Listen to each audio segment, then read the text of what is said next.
नमस्कार। आज सकाळर 10टी सबुठारु बड़ खबर को स्वागत। ओडिशा देश विदेश पाणीपाग और क्रीडार समस्त गुरुत्वपूर्ण अपडेट केवल 5 मिनिट रे। वीडियो को शेष पर्यंत देखंतु। गोटे बड़ खबर मध्य मिस होब नाही। चलंतु आरंभ करिबा। प्रथम खबर, आसंता मैट्रिक परीक्षा रे आसुची बड़ परिवर्तन। उत्तर खातार मूल्यांकन एणिकी डिजिटल मोड रे करिया को योजना करिछि माध्यमिक शिक्षा परिषद।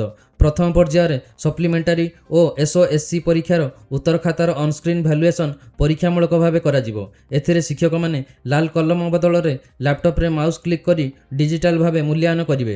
एही व्यवस्था पई बोर्ड प्रस्तुति आरंभ करिछि। संबलपुर, भुवनेश्वर और कटक एही तीनोटी केन्द्र रे डिजिटल मूल्यांकन करा जिवो। 2 दिन धरी हेबाकु थिबा एही तालीम शिविर रे 400 शिक्षक तालीम नेबे। परवर्ती बड़ अपडेट, जमी किणा बिका रे बड़ परिवर्तन। एणिकी ओडिसा रे जमी पंजीकरण प्रक्रिया संपूर्ण कैशलेस हेबो। जमी किणा बिकारे आउ कोनोसी नगद कारोबार हेबो नाही। दलाल मुक्त पंजीकरण व्यवस्था पई एही बड़ निष्पत्ति नेइछन्ती राज्य सरकार। पूर्वरु 15,000 जाए कैश कारोबार हेउतला। राजस्व मंत्री सुरेश पुजारी सूचना अनुसार जमी पंजीकरण पई बारंबार रजिस्ट्रेशन ऑफिस जिबाकू पड़िबो नाही। केवल परिचय जांच पई थरे उपस्थित हेले चलिबो।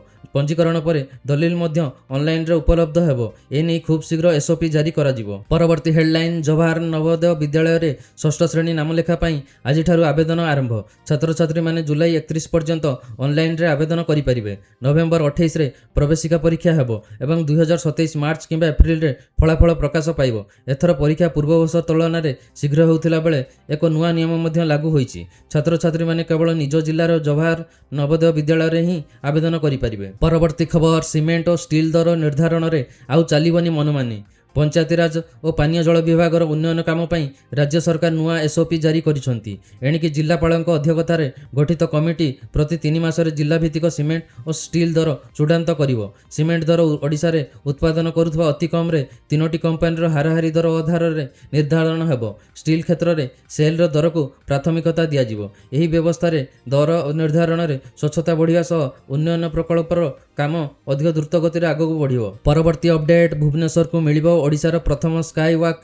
पलाशुणी रसुलगढ़ मध्य 450 मीटर लंबर स्काई वॉक 18 कोटी 42 लाख टंका व्यय निर्माण हेबो। एहार भित्तिप्रस्तर स्थापन करिसंती भुवनेश्वर सांसद अपराजिता षडंगी।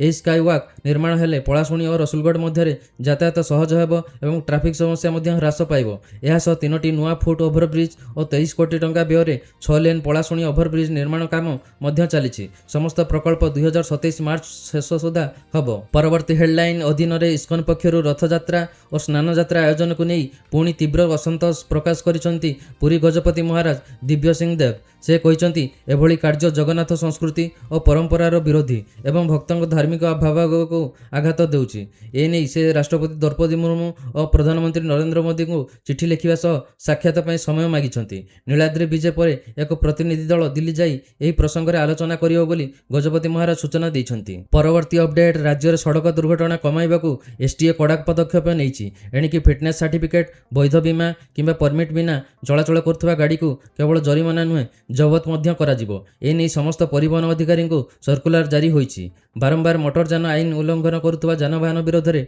कड़ा आईनगत कार्यानुष्ठान हेबो। सेपटे आरटीओ, एआरटीओ और मोटरयान निरीक्षक मानकु जांच अभियान जोरदार करने को कहुला बेले अवहेला कले संपृक्त अधिकारी विरोध में मध्य विभागीय कार्यानुष्ठान हेबो। परवर्ती खबर, 2008 अहमदाबाद सीरियल विस्फोरण मामलें गुजरात हाईकोर्ट ऐतिहासिक राय देइछंती। निम्न अदालतर राय को बजाय रखी 38 जन दोषी को मृत्युदंड एवं 11 जन को आजीवन कारादंड को बलवत्तर करिसंती। दोषी समस्त आवेदन खारज होइतिला बेले विस्फोरण में प्राण हराइतिबा प्रत्येक परिवार को 10 लाख टंका क्षतिपूरण देबाकू मध्य कोर्ट निर्देश देइछंती। मार्च 2025 रु शुणाणी परे एही बहुचर्चित मामलार राय प्रकाश पाइछि। परवर्ती हेडलाइन, विश्व मंच रे पुणी थरे बढ़िछि भारतर सम्मान।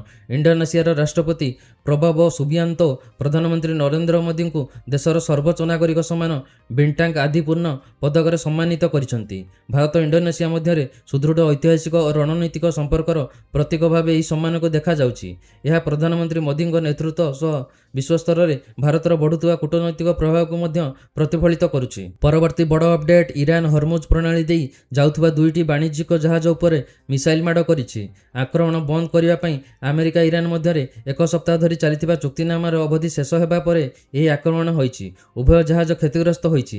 ଏହା ଆମେରିକା ଏବଂ ଇରାନ ମଧ୍ୟରେ ଉତ୍ତେଜନାକୁ ପୁନର୍ବାର ସୃଷ୍ଟି କରୁଛି। ପରବର୍ତ୍ତୀ ଅପଡେଟ୍, ଭାରତ ଓ ଇଣ୍ଡୋନେସିଆ ମଧ୍ୟରେ ପ୍ରତିରକ୍ଷା ସହଯୋଗକୁ ନୂଆ ଦିଗ ମିଳିଛି। ଇଣ୍ଡୋନେସିଆକୁ ବ୍ରହ୍ମୋସ ସୁପରସୋନିକ କ୍ଷେପଣାସ୍ତ୍ର ଯୋଗାଇବା ପାଇଁ ଉଭୟ ଦେଶ ଚୁକ୍ତି ସ୍ୱାକ୍ଷର କରିଛନ୍ତି।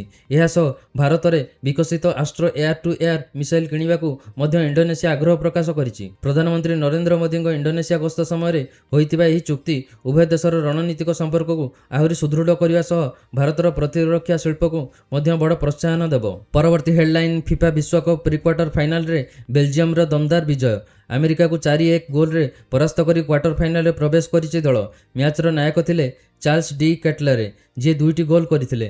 ହାନ୍ସ ଭାନାକେନ୍ ଓ ରୋମେଲୁ ଲୁକାକୁ ଗୋଟିଏ ଲେଖାଏଁ ଗୋଲ୍ କରିଥିଲେ। ଆମେରିକା ପକ୍ଷରୁ ମାଲିକ ଟିଲମ୍ୟାନ୍ ଏକମାତ୍ର ଗୋଲ୍ ଦେଇଥିଲେ। ଏହି ବିଜୟ ସହ ବେଲଜିୟମର ଅପରାଜୟ ଧାରା 18 ମ୍ୟାଚରେ ପହଞ୍ଚିଥିବା ବେଳେ କ୍ୱାର୍ଟର ଫାଇନାଲରେ ସ୍ପେନ୍କୁ ଭେଟିବ। ଏହା ଥିଲା ଆଜିର 10ଟି ବଡ଼ ଖବର। ଭିଡ଼ିଓ ଭଲ ଲାଗିଥିଲେ ଲାଇକ୍, ସେୟାର ଓ ସବସ୍କ୍ରାଇବ୍ କରି ବେଲ୍ ଆଇକନ୍ ଦବାନ୍ତୁ। ଆସନ୍ତାକାଲି ସକାଳେ ପୁଣି ନୂଆ ଅପଡେଟ୍ ସହ ଦେଖାହେବ।